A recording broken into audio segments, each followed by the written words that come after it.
The wind screamed to the mountain like a wounded animal, pushing snow against the small cabin until it rattled. Inside, Leia gripped the iron poker with both hands, staring at the door. "Get away from the door!" she shouted, her voice trembling despite her effort to sound strong. "Please," came a man's muffled voice from the other side. "I'm not here to hurt anyone. My son is sick. We just need shelter for one night." Through the frosted window, Leia saw a broad-shouldered man bent over something small, a boy. The snow swirled thick around them, almost swallowing them whole. "I don't let strangers in," she said sharply, "especially not men." There was a pause. Then the man's voice softened. "I understand, but my boy, he's freezing. Please." Leia's grip on the poker loosened. The power had been out for hours, and the cold was already seeping through the walls. She glanced at her phone. No signal. No help. She looked again through the peephole. The man shifted, revealing the child curled against his chest, coughing hard. That sound pierced through her fear. With a groan of old hinges, she opened the door. The wind slapped her face with icy air as the man stepped inside, cradling the boy. "Sit by the fire," Leia said. "Don't touch anything." "Thank you," the man murmured, lowering the child onto the couch and wrapping his own soaked jacket around him. "What's your name?" she asked. "David," he replied quietly. "And this is Eli. He's 6. I think he's caught the flu. You're walking him through a blizzard. That's beyond careless." He looked down, brushing wet hair from Eli's forehead. "We had nowhere else to go." Leia hesitated, then turned toward the kitchen. "I've got towels and instant soup." "That's it." David nodded. "That's more than enough. Thank you." He dried the boy gently, his movements full of quiet care. Leia watched him across the room, still holding the poker, her mind replaying the last time she trusted a man who'd knocked on her door. That trust had cost her everything. "Why are you out here?" she asked. "There's nothing for miles." "Trying to get Eli to his grandmother's," David said softly.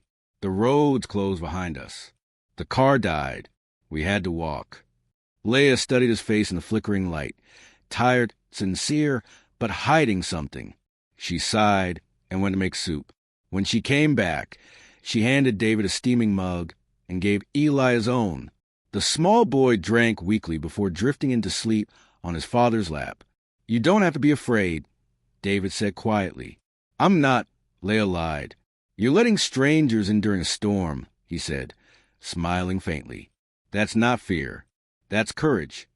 "Or stupidity," she muttered, though a tiny smile broke through. "One night," she said. "You leave when the storm lifts." He nodded. "One night, that's all we need." As the wind howled outside, Leia lit 2 candles, setting them between them. The fire cast golden shadows across David's face. He looked smaller now, human. "She used to love chicken noodle," he said suddenly, nodding to the soup. "Eli's mom. She passed a few years ago." Leia's heart softened. "He's a sweet boy." "He's all I have left," David whispered. Silence filled the cabin again, soft, fragile. Leia stood to fetch a blanket.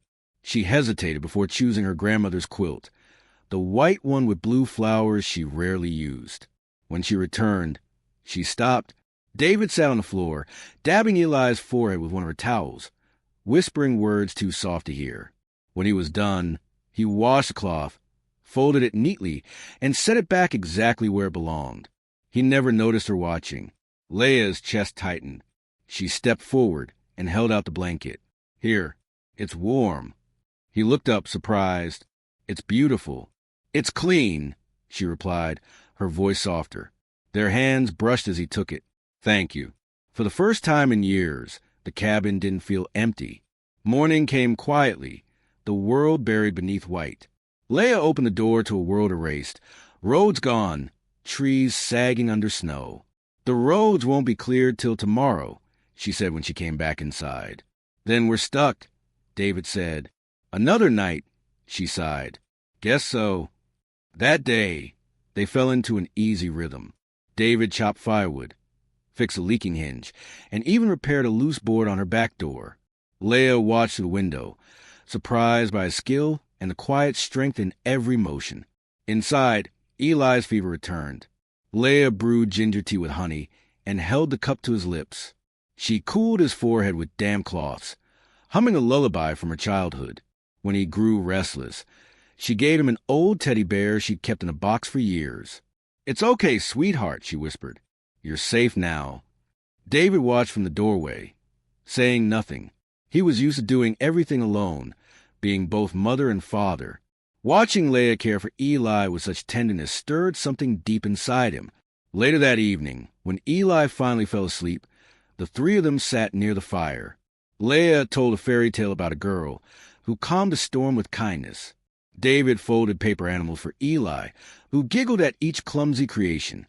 Then Eli drew something, a cabin, a tall man, a boy, and a golden-haired woman opening the door. He taped it proudly to the wall. "This is my second home," he said. Leah blinked back sudden tears. David looked at her, and she saw it. The same warmth from that night reflected back at her. Hope. By morning, the storm had ended. Leah stepped outside, breathing in the sharp, clean air. When she came back in, David and Eli were gone. The fire still glowed faintly. The dishes were washed. The blanket folded neatly. On the table lay a folded note, and a black metal card waited on top. "Thank you for the warmth, for the kindness, for reminding me people like you still exist. You help more than you know." No signature. Leah picked up the card. It was sleek, heavy, and unfamiliar. Not a normal credit card. A black card. She sat on the couch, clutching the note. He was gone. Without goodbye. Without letting her say what had begun to grow inside her chest. For the first time in years, Leah cried. Not from fear, but from the ache of losing something she didn't know she needed. The next morning, she went to the town bank. "I found this," she told the teller, placing the black card on the counter. "Can you tell me who it belongs to?" The woman frowned, typed, then looked up with surprise. "Private account. No name listed. Whoever gave you this must trust you deeply." Leah shook her head. "I don't want the money. I just needed to know." She left with more questions than answers, the card burning a silent mystery in her pocket. Days passed. Snow melted. The wind softened. Life returned to routine, but emptier. Leah worked long hours at the diner and the small library. Though every creak of the cabin reminded her of a voice, she couldn't forget and laughed as she missed too much. Then one morning, everything changed. 3 months later, Leah walked into the city for a rare interview at Aaron Holdings, one of the largest logistics corporations in the Midwest. The pay was triple her current job. She'd nearly canceled twice. Big companies weren't her world. But something inside urged her to go.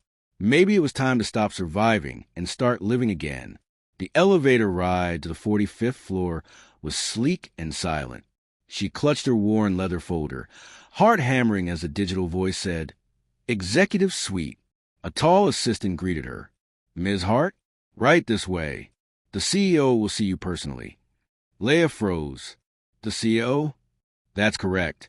Mr. Crawford doesn't usually conduct interviews himself, but he insisted." She nodded, throat dry. The doors opened into a sunlit office with floor-to-ceiling windows overlooking Chicago's skyline. The man standing by the window turned slowly, tall, composed, wearing a charcoal suit. Leah's breath caught. "David." He smiled faintly. "I was hoping you'd come." She took a step back, stunned.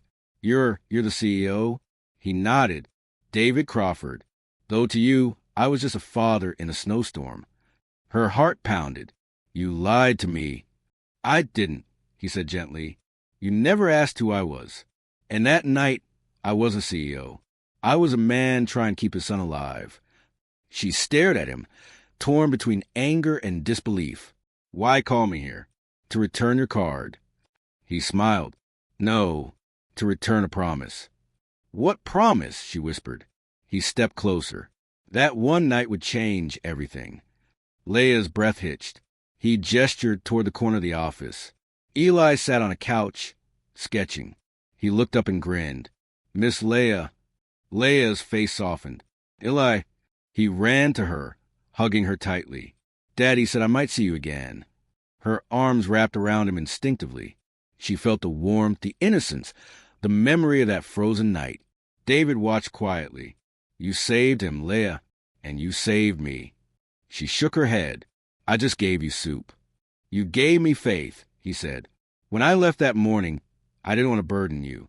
But every day since, I couldn't stop thinking about that cabin, about you. He motioned to the desk. This position, you'll manage our community outreach division. The role's yours if you want it. Leia blinked. You're offering me a job?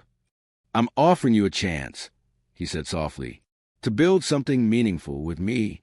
She looked down at Eli, who smiled up at her, missing a front tooth. Miss Leia, can you read me stories again? Leia's chest tightened. You still have the teddy bear? He nodded proudly. I named him Storm. David chuckled. He doesn't go anywhere without it. Tears blurred Leia's vision. I don't know what to say. Say yes, David murmured. Not to the job. To life again. Weeks turned into months. Leia accepted the position, working alongside David. They built shelters for single parents, donated to rural schools, and launched a fund for women in crisis. Every project drew them closer. At first, they tried to keep things professional, but the connection that began in the snow refused to fade. One late evening, as the city lights shimmered beyond the glass, David approached her desk. You're still working? He asked softly. Someone has to finish these proposals, she teased. He smiled. You always finish what you start. Their eyes met, and for a moment, time stood still. The unspoken truth between them felt as warm and dangerous as fire. David took a step closer. You once said letting strangers in was stupid. Still think that? Leia smiled faintly. Depends on the stranger. He chuckled, brushing a strand of hair from her face. Then I'll keep proving I'm worth the risk. When his hand lingered, she didn't move away. For the first time in years, she felt peace instead of fear. Months later, they returned to the cabin together. David, Leia, and Eli. The snow was falling again, soft and familiar. Eli ran ahead, laughing. Can we make cocoa like before? Leia nodded. Only if you promise not to spill it this time. David smiled, standing beside her. He talks about this place every week. Says it's where his heart lives. Leia looked up at him. And you? He took her hand, interlacing their fingers. It's where I found mine. The fire crackled inside as warmth filled the cabin once more. Leia hung Eli's new drawing above the old one. The same cabin, the same three figures. Only this time